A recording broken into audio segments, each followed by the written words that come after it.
বলে বলে তো বিয়েটা দেওয়ালাম। বাচ্চা কাচ্চা কবে নিচ্ছ শুনি? বিয়ে হয়েছে সেই কবে, 2-4 বছর হলো, বাচ্চা হয় না কেন এখনো? বাজা নাকি? শোনো, নারীতে তেল জন্মাইলে আর হবে না, তখন বুঝবে। তখনকার দিনে 12-15টা করে বাচ্চা নিত, আমরাই তো 5-6টা করে নিয়েছি। আর তোমরা এখন কি একটা এসে থেমে যাও কেন? হ্যাঁ, থেমে যাও কেন? 2-3টে করে নিতে পারো। তোমাদের বিয়ে হলো না সামনের সপ্তাহে? সুখবরটা কবে দিচ্ছ? বিয়ে করে কেমন তাই ড্যাং ড্যাং করে ঘুরে বেড়াচ্ছে, এখনো কোনো সুখবর দেয় না। ছি ছি ছি ছি ছি, এদের মুখ দেখতে আছে, এদের মুখ দেখতে নেই। এই শোন, এদের বর নালে বউ, কারণ না কারণ একটা সমস্যা, তাই এরকম অবস্থা। কথা কানে নাও না কেন? কথা কানে নাও না কেন জানো? ওই বাড়ি ওই বউটার আর হয় না। হ্যাঁ, শেষে একটা বাচ্চা দত্তক নিয়ে, তোমরাও কি তাই করবে নাকি?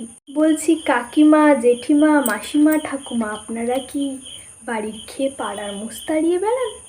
কার বাড়ি কী হচ্ছে, কার বিয়ে হলো, কার বাচ্চা হচ্ছে না, কার বিয়ে হচ্ছে না, এইসব খবরাখবর নিয়ে বেড়ান নাকি? নেওয়ার পর কি দায়িত্বটা কি আপনি নেবেন? যখন টাকা পয়সার দরকার পড়বে তখন তো আপনি করে মুখটা বাঁকিয়ে কেটে পড়বেন। হ্যাঁ, এত জ্ঞান দিতে আসেন, যার যখন সময় হবে সে তখন ঠিক নেবে। যান নিজের চরকায় তেল দিন।